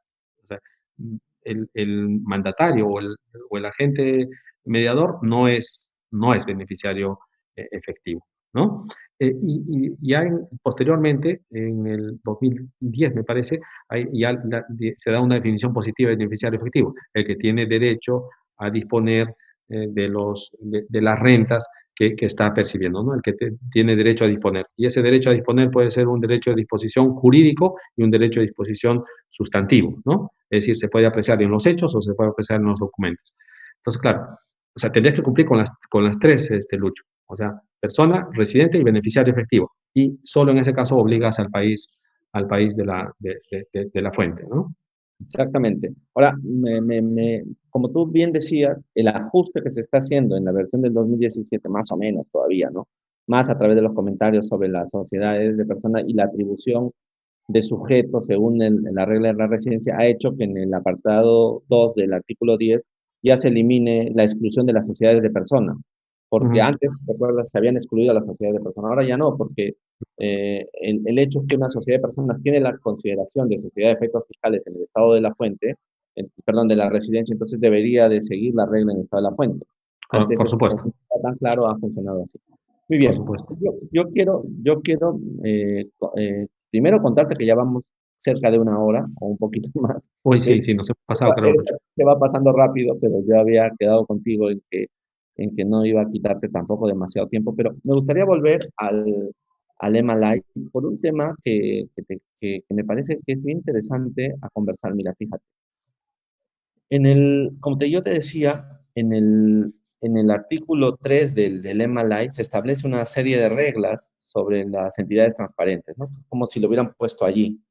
Y la regla número 1 de ese artículo dice más o menos así: a los efectos del convenio fiscal, las rentas obtenidas por o a través de una entidad o instrumento considerado en su totalidad o en parte como fiscalmente transparente conforme a la legislación fiscal de cualquiera de las jurisdicciones contratantes, serán consideradas rentas de un residente de una jurisdicción únicamente en la medida en que estas rentas se consideren a los efectos de su imposición por esa jurisdicción contratante como rentas de un residente de esa jurisdicción contratante. ¿Okay? O sea, en un trabalenguas, lo que nos están diciendo... En español es el principio del partnership report, Lucho. O sea, es residencia obliga a fuente. Exactamente. Y ahí, fíjate lo que viene a continuación, ¿no? Las disposiciones de un convenio que obligue a una jurisdicción a conceder una exención del impuesto sobre la renta o una deducción o crédito equivalente al impuesto pagado en relación con la renta obtenida por un residente de esa jurisdicción, ¿no es cierto? Dice, no será aplicable en la medida en que dichas disposiciones permitan la imposición por esa otra jurisdicción contratante únicamente porque la renta sea también renta obtenida por un residente de esa otra jurisdicción contratante. O sea, está estableciendo el principio, digamos, de unificación de regla entre las dos entidades. Y luego continúa diciendo lo siguiente, ¿no? Las disposiciones de este apartado no se interpretarán en modo alguno en detrimento del derecho de una jurisdicción contratante a someter a imposición a sus propios residentes. Ya, ese es el saving clause. Ya, entonces la pregunta es si esta regla de este apartado, que es el 3, si recuerdo bien, es en algún sentido una cláusula antielusiva y debería tratarse como una cláusula antielusiva específica. O sea, ojo, tú puedes construir y utilizar las reglas de los convenios para establecer estas alocaciones, ¿no? De personas, pero de ninguna manera vas a acabar evitando que el Estado someta a imposición a sus propios residentes. ¿Tú lo ves así o yo estoy un poco ya en la No, no, estratosfera? no, Lucho. O sea, yo creo, sí, no, no, es la segunda vez que me preguntas lo mismo y yo, por supuesto, he toreado la respuesta, ¿no? Porque, a ver, y claro, ya me lo he vuelto a preguntar y tengo que tomar posición sobre el tema, pero me parece que los conflictos de Perdóname, atribución, perdóname por no, eso. no, Perdóname por eso. tranquilo, Lucho. O sea, los conflictos de atribución de rentas, me parece, yo tengo la impresión que no son normas antilusivas, ¿no? Me parece que básicamente son asimetrías normativas de los distintos estados. Uno lo considera transparente, el otro lo considera entidad jurídica, persona jurídica. Entonces, esas asimetrías normativas de los distintos estados pueden llevar a situaciones de doble imposición o doble no imposición. Eh, entonces, claro, a ver, cuando decimos es una norma antielusiva, quiere decir que se ha hecho uso inapropiado de la libertad contractual y por lo tanto se han montado esquemas que son artificiosos, ¿no es cierto? Esquemas que carecen de justificación. Bueno, ese no es el caso. Aquí tú has hecho un trust, has hecho una SRL y es completamente transparente, solo que una dice que es transparente y la otra dice que, o sea, yo no creo que sea, no creo que tenga que ver con un problema elusivo, ¿no? Eh, Me parece que es más bien un problema de asimetría, asimetría normativa de los distintos estados y que es justamente la definición de planificación fiscal agresiva que da digamos, el plan BEPS, ¿no? Que no dice, oye, no dice que tenga que haber actos artificiosos o impropios, sino dice básicamente que en la planificación fiscal agresiva se aprovechan las lagunas o las diferencias normativas entre los distintos estados. Las multinacionales tienen como un mercado mundial para armar sus estructuras.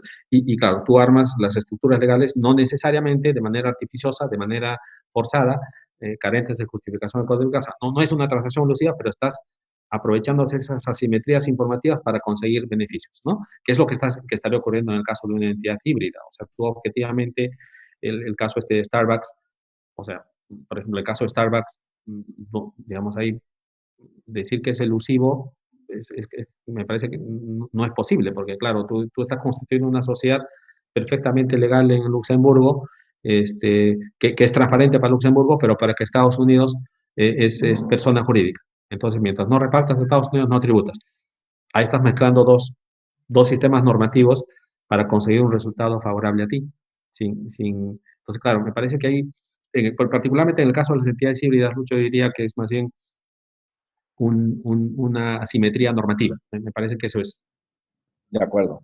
Ahora, solamente, y para terminar ya con este asunto del Malay tan simpático, es curioso que el Perú ha hecho una reserva a este artículo. Textualmente la reserva en castellano sería algo así como esto, ¿no? La República del Perú se reserva el derecho de que la totalidad del artículo 3 no se aplique a sus tratados tributarios cubiertos. O sea, lo que se diga en esta regla sobre entidades transparentes, yo como Estado peruano no necesariamente lo voy a aplicar en todos mis casos.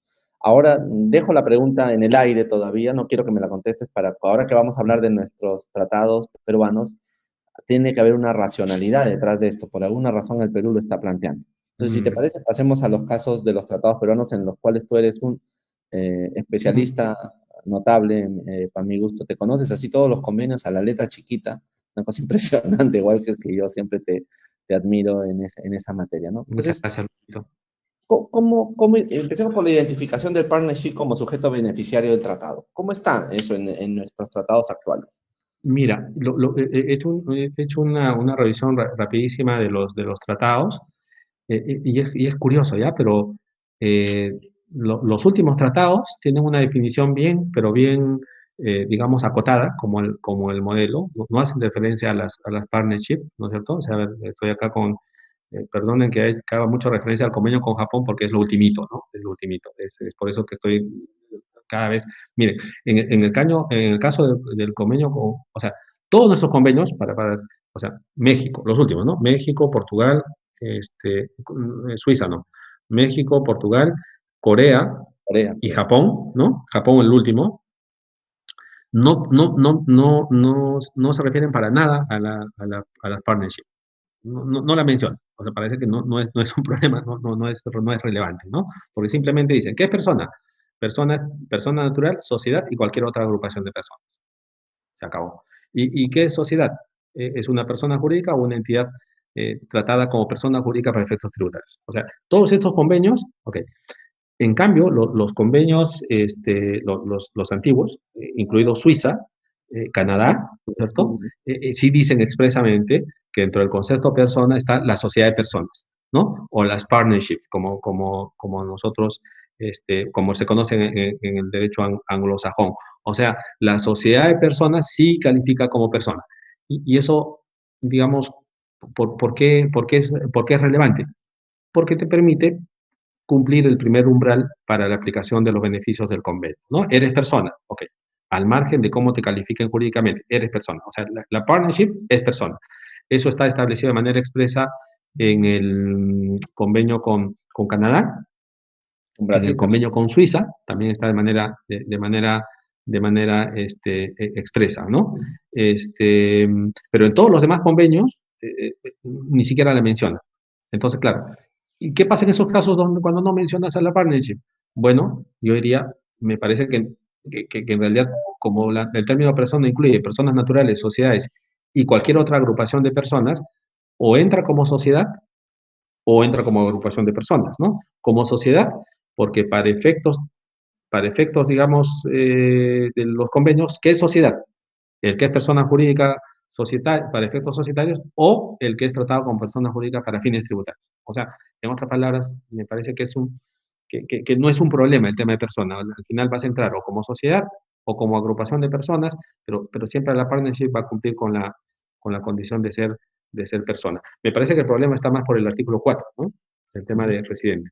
Ok, entonces, para dejar fijada la idea para los que nos están viendo, tenemos dos bloques de convenios. Los de Exacto. Canadá, Brasil y Suiza expresamente señalan como persona a las Partnership. entidades de este tipo, a las asociaciones, a los partnerships, a los trusts, Sí, pero en todas las demás se guarda silencio. Entonces, sí, respecto de estas ya está reconocido como persona y respecto de las otras tendremos que hablar de las agrupaciones de personas, donde hablan de exacto. cualquier agrupación de personas. Exactamente. Correcto, perfecto. Ahora, la regla, vamos al artículo 4 entonces, ¿qué querías contarnos del artículo 4? El 4, por cierto, es un artículo extremadamente relevante, ¿no? Extremadamente relevante, que es la condición de residente. La condición de residente, no vaya a creerse ahí que residente implica renta de fuente mundial. Eso no dice el artículo 4, ¿no? Para comenzar. Dice básicamente el artículo 4 que la residencia se define por la ley interna de cada uno de los estados, primero. Y que el vínculo que construye con ese contribuyente tiene que ser un vínculo de carácter personal. Y el vínculo de carácter personal puede ser que te lleve a tributar por rentas de fuente mundial, que es la regla general, o rentas de carácter territorial. Pero si el vínculo es personal, entonces en ese caso, claro, ¿y qué es vínculo personal? Bueno, que tributes sobre renta neta, que te reconozcan los gastos, que te reconozcan, en fin, el principio de renta neta, ¿no? Como reflejo del principio de capacidad contributiva. Ese vínculo personal está en el artículo 4. Entonces, claro, en las entidades híbridas, menciones o no menciones a los trusts, a la sociedad de personas, a los fideicomisos, o sea, el umbral de personas sí lo cumple. Donde nos atracamos es en el concepto de residencia, ¿no? Porque en el concepto de residencia, vínculo personal, oye, el fideicomiso peruano tiene un vínculo personal con el Estado peruano. No tiene vínculo, es una entidad transparente, o sea, no está sujeta a imposición, por lo tanto, no es residente, o sea, ahí se cae. Entonces, claro, ¿a quién tenemos que buscar en este caso en Perú? Bueno, en este caso sería el fideicomitente, ¿no? O a los fideicomisarios en un fideicomiso de titulización, que son los que tienen el vínculo personal con el Estado de la Fuente, con el Estado, perdón, peruano, no con el Estado de la Fuente, con el Estado peruano, respecto de sus rentas.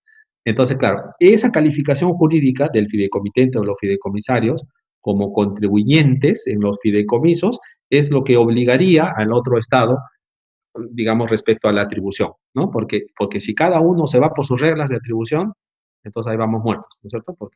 Porque claro, va a ser un supuesto de doble imposición económica que nunca se va a resolver, porque este sujeto dice, bueno, este sujeto, o sea, el Estado B dice, bueno, por si acaso, no es el fideicomiso no es transparente, el fideicomiso para mí es una entidad jurídica. Entonces, claro, ahí no van a coincidir, ¿no? Este es el famoso principio del que hemos hablado durante toda la charla, Luchito, de la Partnership Report dice residencia obliga a fuente, ¿no? Ujú. Entonces, digamos así, el 4 te fija el vínculo personal con el Estado y por lo tanto, aunque sea persona, será domiciliado en la medida en que el Estado haya reconocido jurídicamente como domiciliado para efectos de su regla interna. Residente, quiero decir, ¿no? Acá usamos la palabra domiciliado. Muy bien, pero este camino que estamos yendo llevaría en principio a entender que el que mandaría sería el Estado de residencia. Sí, ¿No es cierto? O sea, en tu sí, perspectiva, el Estado de la Fuente solo tiene que aceptar la naturaleza de residente por parte del Estado de la Fuente, sí, sí, sí, perdón, de la residencia. O sí, sí, sea, sí, digamos, sí. en el caso del reporte, tendríamos que decir que en tu entendimiento, con o sin reporte, o diga lo que diga, pareciera que la calidad de sujeto en el convenio está dada por el Estado de la residencia, no por la situación que hay en el Estado de la Fuente, ni por las Sí, es reglas correcto. que tenga. Muy bien. Es correcto, pero eso tiene una explicación jurídica un poquito larga, pero lo voy a intentar resumir en 30 segundos o un minuto, que es básicamente lo siguiente, ya que hay una interpretación sistemática del artículo 4 con las reglas de distribución del poder tributario, ¿no? O sea, en otras palabras, a ver, por ejemplo, voy a leer cualquier artículo de las reglas de distribución del poder tributario, ¿no? Por ejemplo, aquí tengo el artículo 11, ¿no? El artículo 11 dice: los intereses procedentes de un Estado contratante, ¿no? Los intereses procedentes de un Estado contratante y pagados a un residente del otro Estado contratante, ¿no? Pagados a un residente del otro Estado contratante. Entonces, claro, ¿qué se entiende por pagados a un residente del otro Estado contratante? Ejemplo, Perú, supongamos que desde Perú se está pagando intereses de un bono a un fondo de inversión o a un fideicomiso. Bueno, en Chile no hay fideicomisos, ¿no? Pero digamos, fondo de inversión sí hay. Ya, entonces, un fondo de inversión en Chile o un trust digamos, en Canadá. Entonces, claro, pagados a un residente del otro Estado contratante. ¿Qué se entiende por pagados a un residente del otro Estado contratante? Como el convenio no lo define, nos vamos al 3.2. El 3.2 del convenio dice, ok, a ver, si no hay una definición específica de qué se entiende por pagados a un residente del otro Estado contratante, hay que el contexto del tratado te diga cuál es la interpretación de pagados a un residente del otro Estado contratante, o te vas, si no hay interpretación del contexto, entonces te vas a la Lex Fori, es decir, a la ley interna de cada uno de los estados, ¿no? Entonces, claro, ¿en qué se sustenta que residencia manda sobre fuente? Se sustenta en que aquí sí hay una interpretación contextual. ¿Cuál es la interpretación contextual? Interpretación sistemática del artículo 11.1, que pagados a un residente del otro Estado contratante debe entenderse a quien es residente según las reglas del otro Estado contratante. Es decir, si yo le estoy pagando a un fideicomiso y según la legislación del otro Estado, ese fideicomiso es un residente, entonces yo debo entender que le estoy pagando a ese residente por más que conforme a mis reglas internas, para mí ese fideicomiso sea transparente. Esa es la lógica, ¿no? O sea, digamos, me parece que el tema de la interpretación contextual tiene por supuesto, tiene lógica, ¿no? O sea, tiene lógica. Dice, oye, es una interpretación contextual, una interpretación sistemática entre el 4 y las reglas de distribución. Y no te vayas a la Lex Fori, o sea, no te vayas a la ley interna de cada uno de los estados para que no haya esos conflictos de atribución. Ok. Y entonces, pensemos ahora en el caso de, por ejemplo, las acciones en participación. ¿Cuál es tu idea en los convenios peruanos? ¿Cómo lo has visto tú? Porque en el Perú, por razones que los peruanos conocemos bien y que ahora nos están explotando en la cara, hemos usado mucho las acciones en participación como instrumentos para realizar negocios, ¿no es cierto, Walker? Sí, Entonces, a sí, sí. veces ocurre el problema con los convenios para ver una asociación en participación realizada en el Estado peruano, ¿cómo se trataría a la luz de esta interpretación que estás haciendo? Mira, oye, Lucho, acá, por ejemplo, otra vez, perdóname, que el artículo 21 del convenio con Japón Ajá, tiene un artículo que dice asociación en participación. Dice silent partnership. O sea, ya, tiene un artículo específico, ¿ya? Y en Japón, a la asociación de participación se le llama Tokumei Kumial, ya, ¿no? Tokumei Kumiai, Tokumei Kumiai. Y hay una norma expresa en el convenio con Japón sobre la regulación de la asociación en participación, ¿no? Que básicamente la potestad tributaria en ese caso es compartida, eso es lo que intenta decir este artículo, ¿no? A ver, sí, claro, ¿no? Si no tenemos este artículo 21, desde luego que no lo tenemos en ninguno de nuestros convenios, la asociación en participación en la literatura, digamos, de los instrumentos financieros es instrumento que se pone como, a ver, ejemplos de instrumento financiero híbrido, asociación de participación, ¿no? Porque, digamos, el aporte que da el asociado al asociante, ¿qué características tiene? ¿Tiene características de un aporte de capital, similares a un aporte de capital, o tiene características de deuda? Cuando el asociante dice, yo no participo en las pérdidas, yo solo participo en las utilidades, eso parece más a una deuda. Entonces, claro, digamos, para responder directamente a la pregunta, Lucho, que me has hecho. En el caso de la asociación de participación, me parece que no aplica el artículo 10 de dividendos, porque tiene que haber una persona jurídica y la asociación de participación en Perú no es persona jurídica, por lo tanto, no cumple con la condición inherente que hay en el artículo 10, que tiene que haber una relación de persona jurídica e integrante de esa persona jurídica, al menos a efectos fiscales, ¿no? Aquí no existe, no se puede aplicar el artículo 10. Si no aplica el artículo 10 de dividendos, ¿no? Estoy hablando del artículo 10 de dividendos. Entonces, porque claro, nuestro tribunal, bueno, el tribunal fiscal ha dicho, bueno, tributa 100% el asociante y la renta del asociado es desgravada. ¿Con qué cualidad jurídica? No sabemos, ¿no? Pero en fin, eso es un problema de ley interna. Entonces, si no aplica el 10, entonces te vas al 7, al artículo 7, ¿no? Pero el artículo 7 exige para la tributación del asociado, por ejemplo, un asociado canadiense que aporta a un asociante peruano, eh, digamos, bajo el artículo 7, el problema es que el artículo 7 no define qué es beneficio empresarial. O sea, no está. Y a propósito, por supuesto, ¿no? O sea, digamos, ¿cuál es la definición de beneficio empresarial? Tremendo problema. En el common law, el beneficio empresarial es cedular, es decir, se respeta la naturaleza de la renta, ¿no? Si una entidad empresarial genera un préstamo, eso no es una renta empresarial, eso es una renta de capital, ¿no? Una renta pasiva. Esa es la naturaleza de la renta, no del sujeto que la está prestando. Exactamente, exactamente. Mientras que en el caso del civil law es como nosotros tenemos, ¿no? En el derecho continental, todas las rentas que genera una entidad jurídica es empresarial. El artículo 28, inciso E, que tenemos aquí en la ley de renta, ¿no? Entonces, ¿cómo defines beneficio empresarial? ¿Defines beneficio empresarial como una renta derivada del ejercicio de una actividad empresarial? O dices, oye, como no hay definición de beneficio empresarial, me voy por el 3.2 a la ley interna, ¿no? A la ley interna del Estado peruano. Y en la ley interna del Estado peruano, el Tribunal Fiscal acaba de decir que esa renta que está percibiendo el asociado no es beneficio empresarial, porque el beneficio empresarial es del asociante. Por lo tanto, digamos, o sea, ni por una interpretación contextual, ni por una interpretación, digamos, de ley interna, el asociado tendría beneficio empresarial. Entonces salimos del marco del artículo 7 y por lo tanto tendrías al 21. Y en el 21, dependiendo de los convenios, pero la mayoría de nuestros convenios en el 21 dice potestad tributaria compartida, ¿no? La mayoría de nuestros convenios dicen compartida. Ahora bien, si es compartida, la pregunta es, entonces, la participación del asociado entra en el elenco de rentas de fuente peruana del artículo 9 y el artículo 10. O sea, si hay potestad tributaria por el 21, pero siempre y cuando la renta sea procedente del estado de la fuente. Ok, ¿cuál es la regla de fuente que aplicaría para la asociación en participación?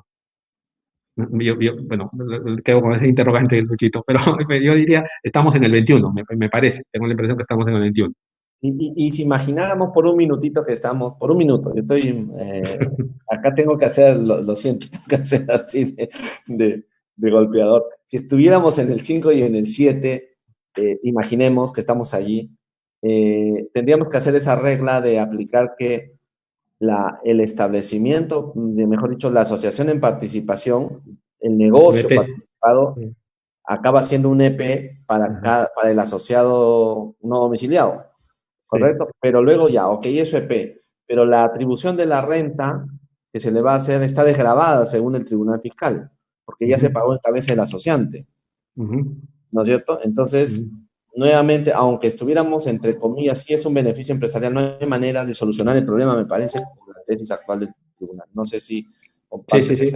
Sí, sí, claro, porque claro, si hay EP, el EP sería digamos, el negocio de asociación en participación.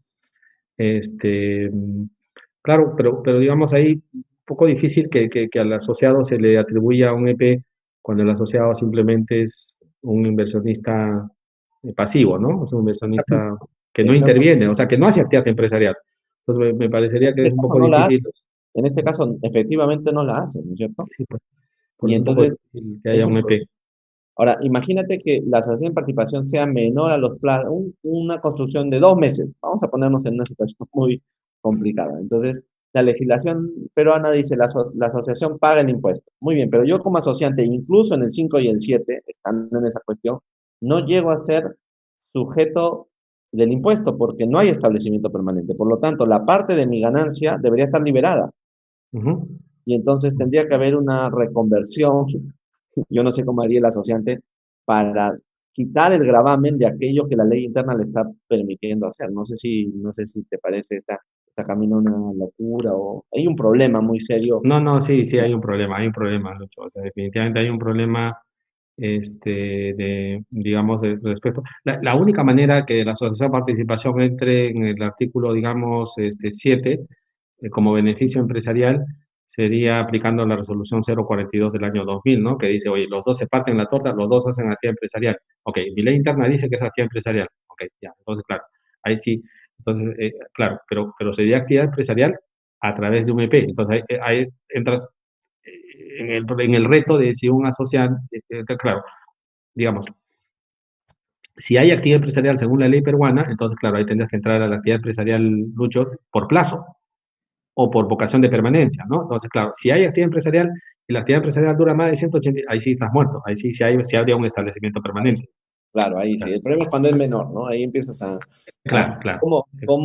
¿cómo desgravas cuando el asociante ya Claro. grabó? O sea, ya se sometió a imposición. Exactamente. Y la norma y el tribunal te está diciendo, en el caso en el tribunal te está diciendo que ya está desgrabado para el asociado.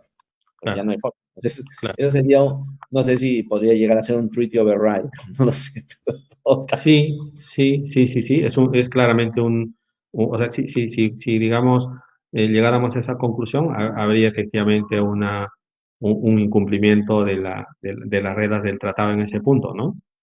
Ujú. Nosotros tenemos un instrumento que va digamos, un instrumento en paralelo a la asociación de participaciones que son los contratos de colaboración con contabilidad independiente, ¿no es cierto? ¿Cómo se trata eso? ¿Por dónde crees tú que debería ir en nuestros benditos convenios?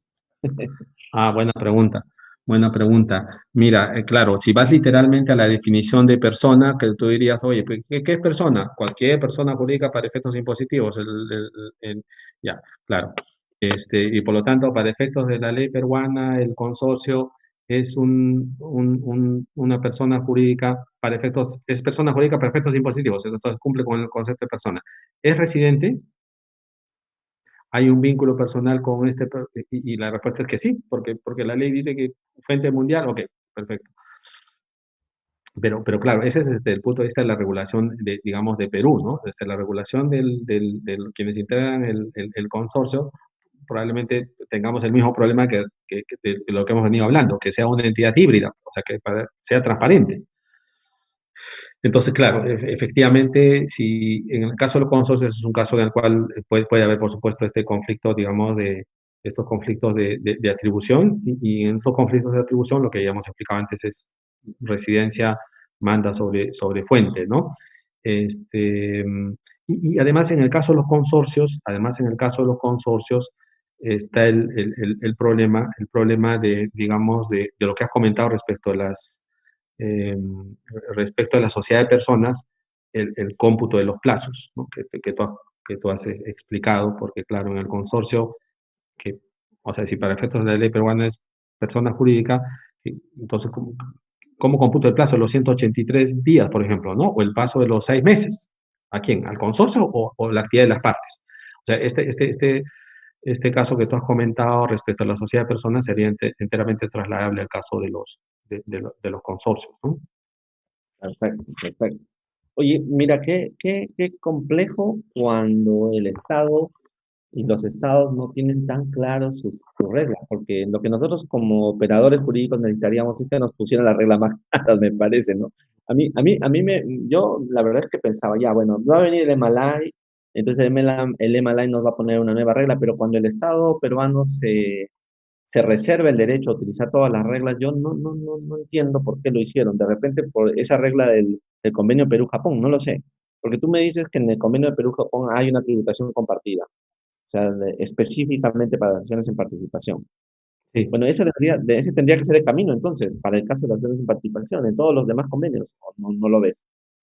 Mira, a ver, voy a leer ya, porque lo he leído rapidito. Dice, no obstante, cualquier otra disposición de este convenio, cualquier renta obtenida por un asociado oculto, el silent partner, Ujú. residente de un estado contratante respecto de un contrato de asociación de participación, silent partnership, y en el caso de Japón, en japonés, ¿no? No lo digas, no lo digas, no lo O dice, mira, u otro contrato similar digas. puede someterse a imposición en el otro estado contratante, sí, claro, ¿no? Es potestad tributaria compartida. Aquí Ya, o sea, claramente es potestad tributaria es compartida. 21, digamos, en términos. Sí, es casi como un 21. Sacarlo de todo el sistema para Exacto, tratarlo independientemente. exacto. Perfecto, perfecto. Oye, Walter, ha sido una conversación muy agradable. Yo, como siempre, te agradezco mucho por participar de esta reunión. La he pasado yo muy bien, me he divertido mucho. Además, eres una mente brillante, como siempre te lo he dicho. Me gustaría tus palabras finales y a título de despedida, querido amigo. No, muchísimas gracias, Luchito. Agradecerte. Yo también he disfrutado muchísimo. Respeto mucho, por supuesto, tu aporte intelectual y la verdad que te felicito, Lucho, por estas maratónicas entrevistas y tu conocimiento amplio en el derecho tributario y el aporte que estás haciendo a toda la comunidad jurídica tributaria, ¿no? Ese esfuerzo que tú haces realmente es encomiable, Lucho. Y cuando tú me invitas a participar en este tipo de esfuerzos, por supuesto, estoy siempre dispuesto a colaborar. Agradecer a Rubén Saavedra también digamos, por la organización de estos eventos, de estos diálogos que enriquecen mucho a las personas, a Raúl por la coordinación y también a quienes nos han escuchado. Yo también he disfrutado muchísimo. Lucho hace preguntas muy complejas. Felizmente me he preparado para estar a la altura de las circunstancias. Y nada, muchísimas gracias, que tengan un buen día, un buen fin de semana. Felizmente las aguas se han calmado y creo yo personalmente que hemos salido ganando, ¿no? Tenemos un presidente con unas calidades humanas e intelectuales claramente distintas a los dos anteriores, ¿no? Esperemos que haya un mejor futuro para nuestro país. Bueno, muchas gracias, querido amigo, por tus palabras, que no merezco, pero sí recordar que nosotros nos hemos visto en las aulas universitarias varias veces. Walter ya estaba preparando, creo, su tesis, me acuerdo mucho, y tiene, no sé si lo conoce todo el mundo fuera del Perú, pero es una persona con unas enormes capacidades y cualidades personales e intelectuales. Walter, gracias por estar con nosotros. La verdad es que tengo un enorme afecto por ti, por supuesto por tu esposa y por tu pequeña, y les mando un fuerte abrazo desde aquí a los tres. Cuídense mucho y sigamos contribuyendo al Perú como estamos haciendo. Y a ustedes, amigos, Muchísimas, les agradezco mucho por habernos acompañado durante 30 sesiones. Esto empezó casi como una cosa de emergencia, no pensamos que iba a durar tanto. Y vamos a conversar la siguiente semana con otro tema tributario. Y efectivamente, como Walter dice, en el Perú, gracias a Dios, estamos solucionando las cosas. Yo también creo que es un presidente de lujo extraordinario. Espero que la sociedad acompañe el esfuerzo que se está haciendo y sigamos en lo que cada cual nos corresponda, a pesar de la pandemia y de los efectos que está generando. Y a los demás amigos de Iberoamérica y los que nos ven, a cuidarse mucho. Todavía estamos en plena lucha contra la pandemia. Vamos a ver qué pasa y a no bajar los ánimos, que mientras más oscura está la noche, más claro es el amanecer. Eso siempre hay que recordarlo y ya vendrán tiempos mejores para todos. Que tengan un buen día. Walter, muchísimas gracias. Hasta la próxima. la Adiós con próxima, Lucho. Muchas chao, querido gracias. amigo. Hasta Chao, luego. adiós.